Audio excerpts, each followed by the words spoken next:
Welcome everyone. कैसे हो आप सब। पिछला 5 पार्ट लगभग पूर्ण हो चुका है। ये 6वां पार्ट है और सभी में जैसे कि 30 क्वेश्चन कराए हैं, इसमें भी 30 क्वेश्चन कराएंगे। तो सब मज़े से आराम से करते रहिए और मस्त अपनी तैयारी बनाए रखिए। चलिए शुरू करते हैं। पहला क्वेश्चन देखिए। हाइपर काइनेटिक विकार की विशेषता निम्नलिखित में से इसे छोड़कर शेष सभी है। पहला डिस्ट्रैक्टिबिलिटी, या फिर अति सक्रियता, मतिभ्रम, या फिर इम्पल्सिविटी। तो हाइपर काइनेटिक विकार के बारे में पूछ रहा है और किसको छोड़कर, मतलब एक को छोड़ करके बाकी सभी हैं। तो ऐसा आंसर होगा हैलुसिनेशन यानी मतिभ्रम। मतिभ्रम को छोड़ करके हाइपर काइनेटिक विकार की सभी विशेषताएं हैं, यानी डिस्टेबिलिटी, अति सक्रियता, इम्पल्सिविटी, ये किसकी सभी की विशेषताएं हैं। ये हाइपर काइनेटिविटी यानी अति सक्रियता की विशेषताएं हैं, हाइपर काइनेटिक डिसऑर्डर। तो इसके साथ मैं ये भी बता दूं कि ये जो क्वेश्चन है ये डिसऑर्डर यानी डिसेबिलिटी का है और पहला ही क्वेश्चन डिसेबिलिटी का पूछ चुका है। लगभग एक क्वेश्चन और होंगे इसमें, चलिए देखेंगे और बताएंगे भी। तो पहले का जो आंसर होगा 3rd हो जाएगा। सेकंड देखिए, शिक्षकों को शिक्षण व्यवसाय में लगातार बदलते मानकों और किसके साथ डील करना चाहिए। लगातार बदलते शिक्षण व्यवसाय में लगातार बदलते मानकों। तो ऑप्शन देखिए, पहला पाठ्य विवरण, पाठ्यचर्या, आकलन, या परीक्षा प्रणाली। तो देखिए इसमें जो आंसर हो जाएगा, तो हमेशा जो बदल रहा है मानक, तो उसके अनुसार करिकुलम यानी पाठ्यचर्या के साथ डील करना चाहिए। बाकी जो है पाठ्य विवरण, आकलन या परीक्षा प्रणाली, तो इसमें समय के साथ उतना ज़्यादा चेंजेस नहीं हो सकता है, या फिर एक ये प्रोजेक्टिव मेथड हो सकता है, लेकिन जो करिकुलम है उससे हमेशा अपडेट रहना चाहिए एक टीचर को। सेकंड का आंसर सेकंड हो जाएगा। क्वेश्चन नंबर 3rd देखिए, पियाजे का मानना था कि बच्चे में भाषा का विकास किसके परिणाम स्वरूप होता है। कॉग्निटिव डेवलपमेंट यानी संज्ञानात्मक विकास, ईगोसेंट्रिक डेवलपमेंट, आत्म केंद्रित विकास, बिहेवियरल डेवलपमेंट यानी व्यवहारात्मक विकास, या फिर एनवायरमेंटल डेवलपमेंट यानी पर्यावरणीय विकास। तो जीन पियाजे जो हैं, इनका जो व्यवहारात्मक सिद्धांत बच्चे की भाषा के लिए किया गया था, कॉग्निटिव डेवलपमेंट के रूप में ये मानते हैं। पहले ये भाषा को नहीं बल्कि विचारों को प्राथमिकता देते हैं। यही इनका प्रमुख सिद्धांत रहा है। इसका जो आंसर हो जाएगा 3rd का 1st हो जाएगा। क्वेश्चन नंबर 4th देखिए, मैरी बहुत निर्गामी है, वह एक असाधारण भारतनाट्यम नर्तकी है, लेकिन वह शिक्षा में संतोषजनक अंक नहीं पाती है। मतलब वो डांस तो कर लेती है लेकिन शिक्षा में संतोषजनक अंक नहीं पाती है। मैरी के लिए कौन सी शिक्षण विधि अधिक लाभप्रद होगी। पहला भ्रमण या आमोद, विचारावेश विधि, ग्रेड विधि, या फिर वैयक्तिक शिक्षण। तो देखिए उसका जो है तो हाथ पैर या फिर फिजिकल जो भी चीज़ शरीर का जो है तो सभी मतलब एक्टिव हैं, लेकिन वो जो फिजिकल वो मेंटली रूप से अनएक्टिव है, यानी वो काम नहीं कर पा रही है या डिसेबल है कहिए। तो इसके लिए जो सबसे उसके रुचिकर टॉपिक या उसको रुचि के रूप में पढ़ाना है, तो सबसे ज़्यादा उसको भ्रमण, आमोद, या फिर मतलब वो घूमने से संबंधित चीज़ों को देखेगी, फिर उसको सीख सकती है। उसका जो लक्षण होगा उस क्षेत्र में काफ़ी ज़्यादा डेवलप होगा। इसलिए चौथा का जो आंसर होगा पहला हो जाएगा। क्वेश्चन नंबर 5 देखिए, किसकी घटना अधिगम की प्रक्रिया में स्थिरता का एक संकेत है।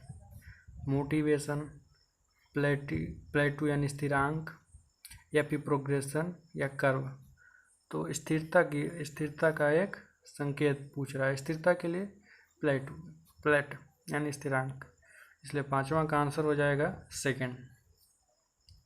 6 देखिए, समावेशी कक्षाओं में पढ़ाने का मुख्य उद्देश्य क्या है।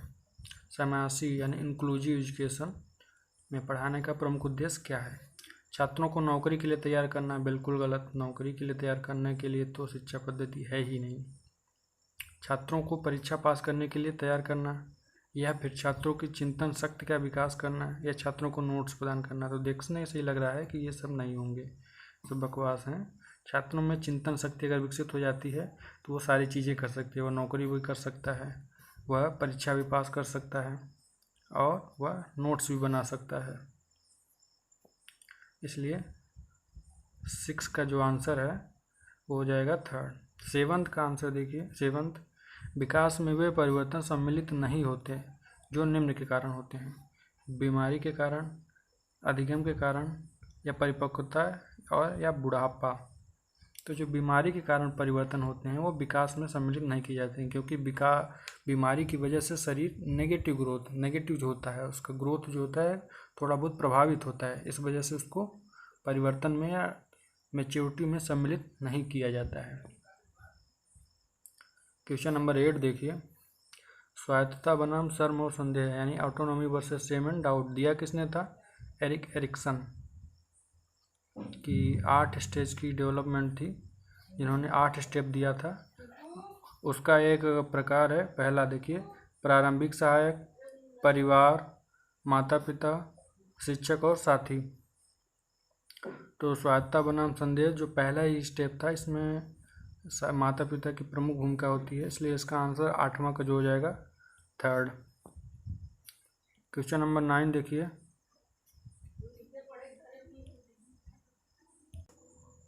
क्वेश्चन नंबर 9 देखिए। जब एक बच्चा फूलदान तोड़ता है तो उसके माता पिता समझाते हैं कि वह गलत था। उसे बताते हैं कि 1 हफ्ते के लिए उसे जेब खर्च नहीं मिलेगा। यह किस प्रकार का पालन पोषण है? व्यवहारिस्टिक यानी व्यवहारवादी, अथॉरिटेरियन यानी सत्तावादी, या आधिकारिक या अनुमोदक। तो उसके जो गलती किया है उसके लिए अथॉरिटेटिव यानी आधिकारिक। 9th का जो आंसर हो जाएगा 3rd। 10th देखिए। स्वालीनता से पीड़ित बच्चे होते हैं, कैसे होते हैं? दूसरों के साथ आँख से संपर्क करने में असमर्थ, आराम से घूमने में असमर्थ, नींद लेने में असमर्थ, या निर्देशों का पालन करने में असमर्थ। तो जो 10th का आंसर हो जाएगा स्वालीनता ऑटिज्म यानी एक डिसेबिलिटी का पहला ही क्वेश्चन था, ये 2nd क्वेश्चन स्टार्ट हो गया देखिए। और स्वालीनता यानी ऑटिज्म के अंतर्गत हो दूसरे के साथ संपर्क, आँख न मिला पाना, या फिर समाज में ज़्यादा घुलना मिलना इसके अंतर्गत नहीं हो पाता है। बच्चा एक कमरे में हमेशा बंद अकेले रहने की कोशिश करता है, यही है स्वालीनता यानी ऑटिज्म। तो 10th का जो आंसर हो जाएगा 1st हो जाएगा। 11 देखिए। संज्ञानात्मक विकास के किस अवस्था के दौरान बच्चे वस्तुओं में हेर फेर करके ज्ञान प्राप्त करते हैं? फॉर्मल ऑपरेटिंग स्टेज यानी औपचारिक संज्ञानात्मक अवस्था, sensory motor stage, concrete operational stage, या प्री ऑपरेशनल स्टेज। संज्ञानात्मक विकास के किस अवस्था के दौरान बच्चे वस्तुओं में हेर फेर करके ज्ञान प्राप्त करने हैं? पहला, औपचारिक संक्रियात्मक अवस्था यानी फॉर्मल ऑपरेटिंग स्टेज, या सेंसरी मोटर स्टेज, या कॉन्क्रीट ऑपरेशनल स्टेज, या प्री ऑपरेशनल स्टेज। ये किसने दिया था? इसको आप लोग कमेंट बॉक्स में लिखिएगा अगर आप देखेंगे तो, और बताइएगा किसने दिया था। ये किनकी 4 स्टेज है। तो हेर फेर करके बच्चों जो ज्ञान प्राप्त करते हैं, यानी मतलब जब बच्चे सेंस मतलब अपने हाथों पैरों का उपयोग करते हैं, सेंस का उपयोग करते हैं, इसके लिए इसका आंसर हो जाएगा सेंसरी मोटर। वो जब एकदम 0 से 2 वर्ष के स्टेज में होते हैं। और हाँ, इन साइको मनोवैज्ञानिक का नाम जरूर बताइए कमेंट बॉक्स में, किसने ये 4 स्टेज दिया है। क्वेश्चन नंबर 12 देखिए।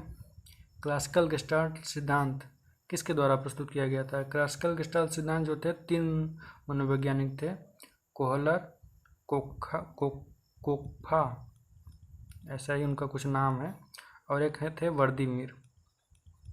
तो इन सबों ने मिल के दिया था क्लासिकल गेस्टाल्ट वाद सिद्धांत। तो इसका जो आंसर हो जाएगा 12 का कोहलर। 13 देखिए।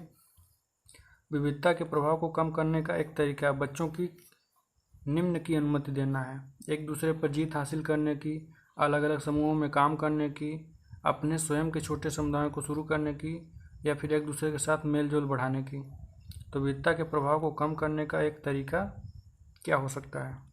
डाइवर्सिटी को कम करना है, तो एक दूसरे के साथ मेल जोल बढ़ाना सबसे उपयुक्त होगा इसमें।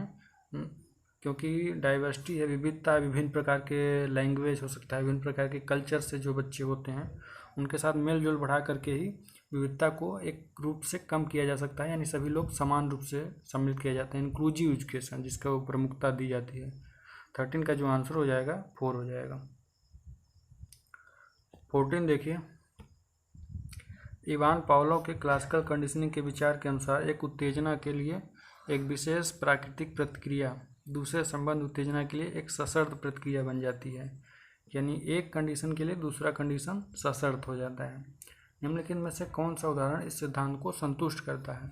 पहला, विद्यालय में घंटी बजाने को बच्चे अवकाश का संकेत समझते हैं और उसी से खुशी मनाते हैं। देखिए जो उनका उदाहरण था तो इसी से रिलेटेड था, तो और भी देख लीजिए ऑप्शन। जब शिक्षक हाथ उठाता है तो बच्चे चुप्पी बनाए रखते हैं, या दौड़ के अंत तक पदक प्राप्त करने की उम्मीद रखने वाले बच्चे, कक्षा में पूछे गए उत्तरों के लिए स्टार स्टिकर प्राप्त करने वाले बच्चे। तो लगभग ये भी तीनों चारों सही हैं, लेकिन सबसे उपयुक्त आंसर जो है, या फिर डायरेक्टली यूँ कहें कि इनका जो उदाहरण ही दिया है तो हम लोगों को यही मानना चाहिए, इसलिए इसका जो आंसर होगा 14 का 14 का फर्स्ट हो जाएगा।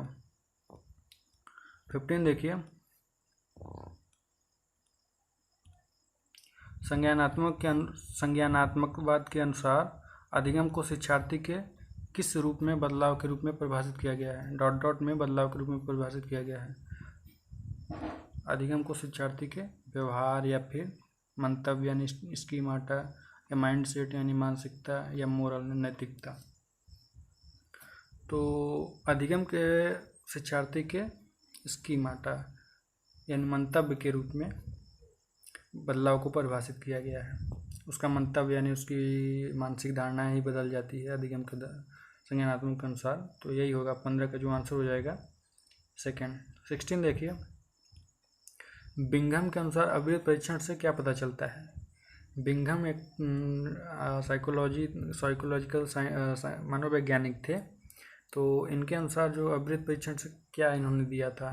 पहला, व्यक्ति के मूल स्वभाव में निहित क्षमताएं और प्रवृत्तियां, या फिर विभिन्न आनुवांशिक योग्यता में उपलब्धि, या फिर प्रवीणता और अभ्यास करने की तत्परता, या फिर विभिन्न आनुवांशिक योग्यता की सामर्थ्य। तो बिंघम जो थे तो प्रवीणता और अभ्यास करने की तत्परता के लिए एक सिद्धांत दिए थे, और ये इस प्रकार के जो क्वेश्चन है तो हर एक पेपर में लगभग एक टेस्ट से रिलेटेड क्वेश्चन दिया है, और यह एक रेंडमली मतलब किसी भी टेस्ट में ऐसा क्वेश्चन लगभग नहीं आया है, फिर भी देता है। तो इस बात को ध्यान रखिएगा। जैसे कि कई पिछले पेपरों में आप देखेंगे तो उसमें हमने बताया भी है, लिकर्ट स्केल हो गया, बिंघम स्केल हो गया, और मोनास या पावलोव ऐसे करके कुछ है, तो उसमें भी बहुत सारे टेस्ट दिए हैं। एक टेस्ट हमेशा देता है। तो इस तरह से क्वेश्चन अगर मिलता है तो इसको एक अपने रफ पेन में नोट बना के लिखते जाइए, एकदम कॉलम बाई कॉलम। हर एक जो वीडियोज़ की सीरीज़ है, 5 वीडियो करा चुका हूँ, और हर एक में लगभग एक क्वेश्चन है। तो ऐसे करके आपको लगभग जितने भी सीरीज कराएंगे उसमें एक क्वेश्चन मिलता जाएगा। तो 16 का जो आंसर हो जाएगा फर्स्ट हो जाएगा। 17 देखिए, एक बच्चे को कोबरा से डरना सिखाया गया था, अब वह सभी सांपों से डरने लगता है। अधिगम का कौन सा सिद्धांत स्पष्ट करता है इस व्यवहार को?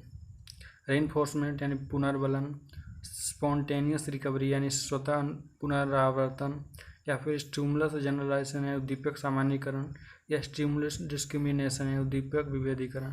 तो देखिए, एक बच्चे एक सांप से डराने के लिए बोला गया था, वो सारा सांप से डरने लगा, पूरा ग्रुप ऑफ स्नेक।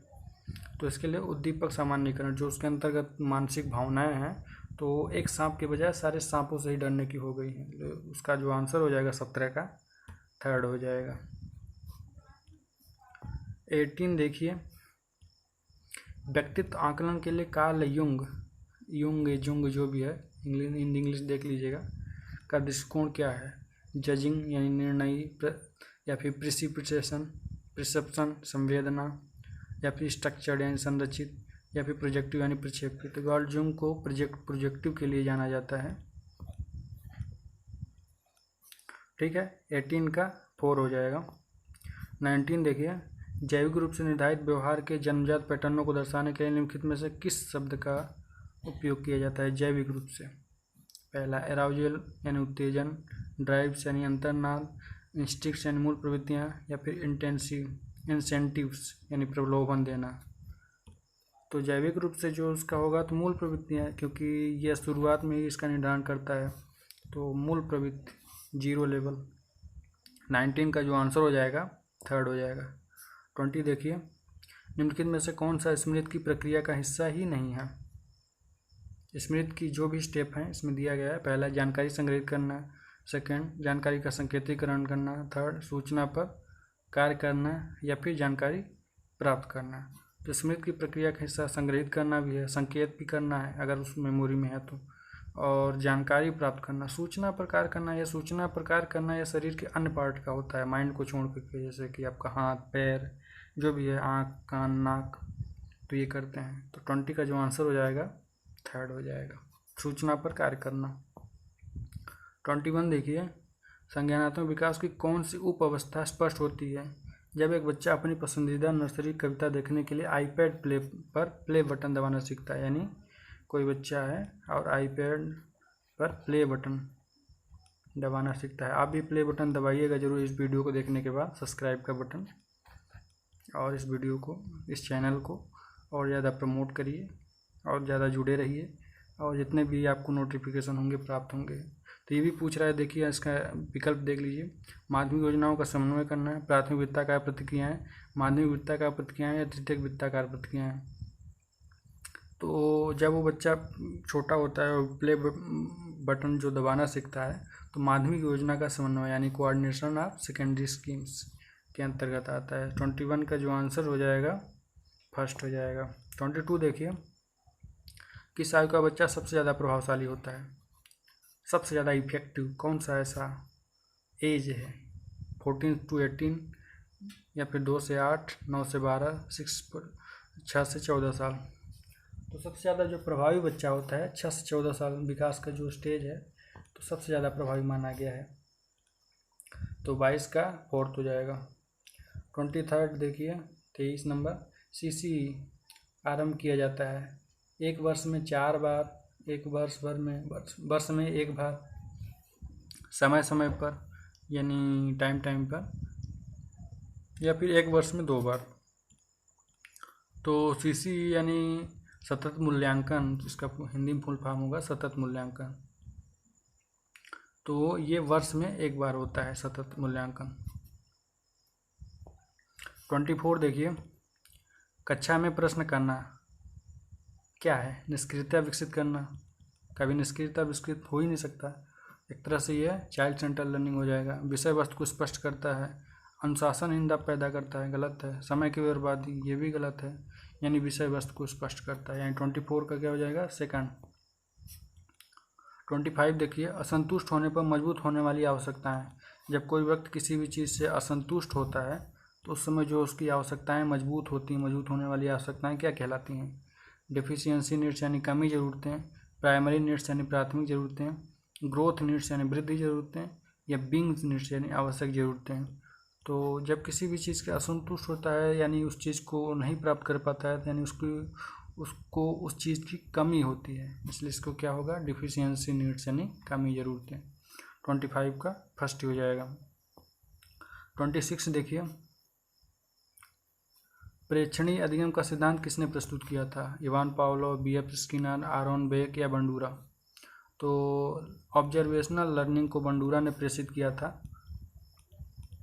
इसमें उन्होंने बोबो डाल परीक्षण का ही प्रयोग किया था, और उसमें देखा गया था कि बच्चा किसी भी परिस्थिति में कैसा व्यवहार करता है, निडर बच्चा या फिर डरा हुआ। तो इसमें निडर बच्चे की जो संकल्पना होती है निकल के आती है। तो 26 का हो जाएगा 4th। 27 देखिए, छात्रों की गुणवत्ता का मूल्यांकन करने के लिए इस्तेमाल की जाने वाली स्कोरिंग गाइड क्या कहलाती है? Checklist, rubrics, rating scales, inventories. गुणवत्ता का मूल्यांकन करने के लिए कौन सी गाइडिंग इस्तेमाल की जा सकती है? तो इन्वेंट्रीज यानी मूल प्रवृत्ति।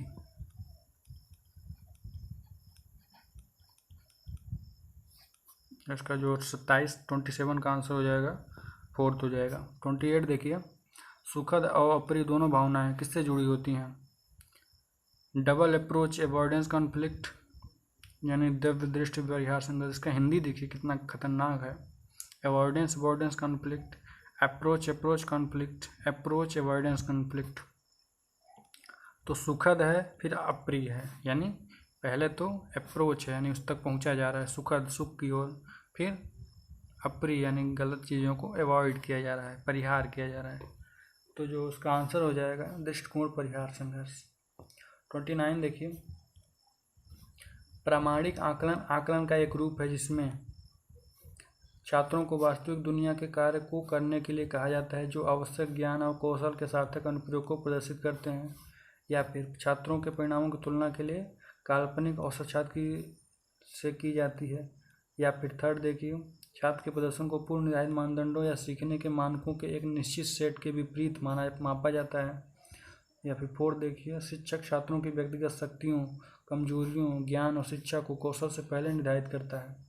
तो जो 29 है, 29 का जो आंसर हो जाएगा, छात्रों को वास्तविक दुनिया से कार्यों के लिए कहा जाता है, आवश्यक ज्ञान, कौशल और सार्थक के अनुप्रयोग को प्रदर्शित करते हैं। यही है प्रामाणिक आकलन का एक रूप। 13 देखिए, ये लास्ट क्वेश्चन है, निम्नलिखित में से कौन सा कारक विद्यालय के प्रदर्शन में बच्चे की सफलता और असफलता को प्रभावित करता है? माता पिता के शिक्षा की पृष्ठभूमि, बच्चे की शारीरिक मजबूती, अधिगम प्रक्रिया में शिक्षकों का योगदान, या फिर बच्चे के अधिगम पर सामाजिक प्रभाव। तो देखिए, जो विद्यालय के प्रदर्शन में बच्चों की सफलता असफलता जो है तो अधिगम प्रक्रिया में शिक्षकों का प्रमुख योगदान के रूप में डिपेंड करता है। माता पिता की पृष्ठभूमि से ज़्यादा भी फर्क नहीं पड़ता है, बिना पृष्ठभूमि वाले भी बच्चे टॉप कर जाते हैं, अधिकतर इंडिया में तो ऐसा ही है। बच्चों की शारीरिक मजबूती यानी फिजिकल स्ट्रेंथ, ये भी ज़रूरी नहीं है, या फिर बच्चों के अधिगम पर सामाजिक प्रभाव यानी सोशल इफेक्ट, तो इसका भी कुछ ज़्यादा प्रभाव नहीं पड़ता। बच्चे अगर चाह लें तो कुछ भी कर सकते हैं। तो इस तरह से आपकी सीरीज़ ख़त्म होती है, और हमसे जुड़े रहने के लिए इस चैनल को सब्सक्राइब ज़रूर करें और साथ में बेल आइकन दबाना ना भूलें। तो चलिए ठीक है, थैंक यू सो मच।